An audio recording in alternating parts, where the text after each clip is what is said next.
I'm going to talk about the Lady and Sons macaroni and cheese. I think I hear more wonderful comments on our macaroni and cheese and maybe besides our fried chicken and our hoe cakes and our cheese biscuits. People love our macaroni and cheese. So I'm going to try to walk you through exactly, because, I can give you a recipe, but then, you're going to have to really make it your own. So I'm going to share as close, because see, this is one of those things I really don't measure. Don't measure macaroni and cheese, but I do start off by measuring 2 cups of raw noodles. And I put that in a pot of salted boiling water. And it's important that you salt your water. If you don't get things salted, any kind of starches like that, if you don't salt them from the very beginning, it's going to be a real challenge to ever get them salty enough. So you want to pour your elbow macaroni into that pot of boiling water. And now here is the best tip that I can give y'all. Italians say to cook pasta al dente. Well, I don't like my pasta cooked al dente. I like my pasta cooked kind of soft. So here's the reason it's important that you cook that elbow macaroni until it's soft. Because if you cook it al dente and you go to mix it with your wet ingredients, it's going to have to finish cooking. And it's going to soak up that little bit of wetness that you got going in it. And it's going to be nothing but dried pasta. So you'll want to cook that macaroni noodle real good. And you want to put it in a colander when it's done. And take your spoon and toss those elbows. Because they're crooked little elbows and they're full of water. And you don't want your macaroni and cheese watery. So you want to stir that and try to shake out all the water from your noodles. The very first tip that I give you is probably the most important when it comes to making good macaroni and cheese. You must make sure your macaroni noodles are cooked soft. You have to overcook it and cook it completely done. And you'll see I'm stirring this. The next important step is to get all the water out of your shells, out of your noodles, because you don't want your sauce watery. We want to make sure it's drained real well. And then we're going to start adding our cheeses. I'll probably start with 2 cups of a sharp cheddar. And then I'll take a cube of, a block of white cheddar or medium cheddar. And I'll cut it up into cubes and I will stir that in. And then I'm going to add my butter because my noodles are still going to be a little warm. And that'll help melt that butter. And then I'm going to add like a half of an 8-ounce block of cream cheese. I'm going to take that box of cream cheese and I'll cut it in half. And I'll just pull bites off of the cream cheese and stir that in to my pasta, my cheesy pasta. And then I'm going to add 2 big heaping tablespoons of sour cream. And I'm going to stir that up and mix that in there. And then I'm going to add a cup of evaporated milk. The canned milk works so well in macaroni and cheese. So I'm going to use that can of evaporated milk.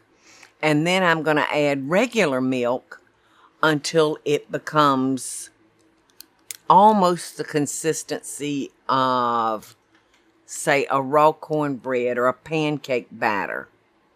Something along those lines. And then I'm going to pour this into a prepared pan one that I have sprayed very, very well with a nonstick. And I'm going to pour this into that pan, and I'm going to put it in a 350-degree oven, and I'm going to bake it uncovered. Now, I love to mix my macaroni and cheese up while my noodles are hot, because that helps give the cheese a little head start on melting.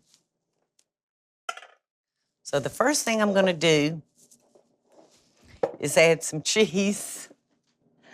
Calls for 2 cups of cheese, y'all. You can see I got a little bit more than 2 cups. Now, I like to do chunks of cheese in my macaroni and cheese dish. It'll be a nice, surprising chunk. Now, my little Bobby likes a little cream cheese in his. So it's one of those things that you can do whatever you'd like to with it, but it should be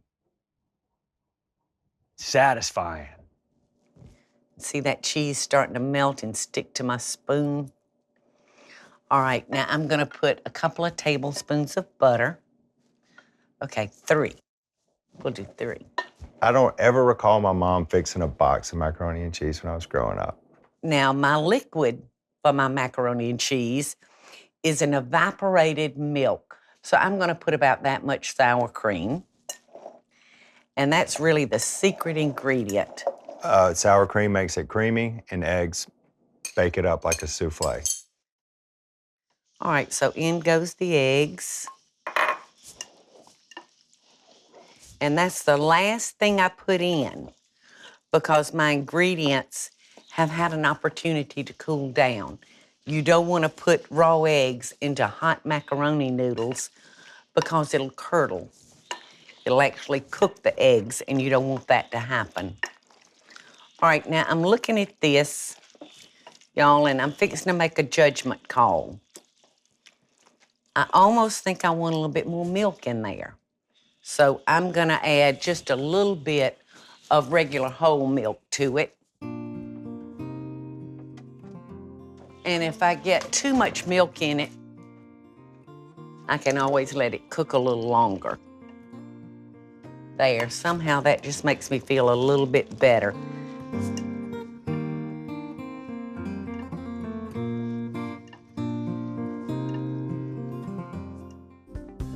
The space that you live in really affects the way you feel.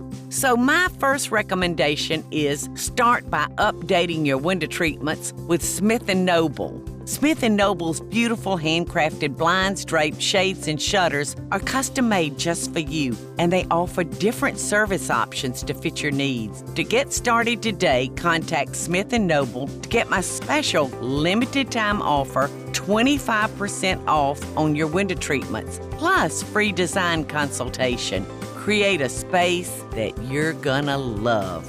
For details about my special offer, go to smithandnoble.com/Paula. That's smithandnoble.com/Paula, or call 1-800-659-3300. That's 1-800-659-3300. Oh, I forgot to tell you, after you've put your cream cheese in there, we want to add 3 beaten eggs. Or I say, let's change that. For 2 cups of macaroni noodles, let's use 2 eggs. And so we're going to beat those up and stir those in the macaroni. And it will have cooled down enough by then that you don't have to worry about your eggs becoming scrambled eggs. They will mix in well. And then we're going to pour this into our prepared pan and bake it 350 degrees, and it may take 30, 40 minutes. And about halfway through, I will stir my macaroni and cheese just to make sure it's cooking completely and thoroughly all the way through. I think I'll cook it in this pan. It's very important when you're making macaroni and cheese that you spray whatever kind of dish you're using, because it will stick. So here we go. And I'm probably gonna bake this like at 350 for probably 45 minutes. How beautiful is that? Now, when it's almost done, y'all, I like to take it out and give it a stir. Oh my goodness. Look at that. At the end of the cooking time, I will take it and I'm gonna cover the top of that with, probably a couple of cups of more grated cheese. And I'm gonna stick that back in the oven for about 5 more minutes or until it's completely melted. And I think you will have just the most wonderful dish of macaroni and cheese. And to me, that's the Southern way. You know, the eggs make it like a souffle, like almost. So that's perfect. About 10 more minutes, and I'll top it with more cheese and give it that beautiful, cheesy top. And then we'll dive into it and see what we got. But I do hope y'all enjoy, and I hope that answered some of y'all's questions. The space that you live in really affects the way you feel. So my first recommendation is start by updating your window treatments with Smith & Noble. Smith & Noble's beautiful handcrafted blinds, drapes, shades, and shutters are custom made just for you, and they offer different service options to fit your needs. To get started today, contact Smith & Noble to get my special limited time offer, 25% off on your window treatments, plus free design consultation. Create a space that you're gonna love. For details about my special offer, go to smithandnoble.com/Paula. That's smithandnoble.com/Paula, or call 1-800-659-3300. That's 1-800-659-3300.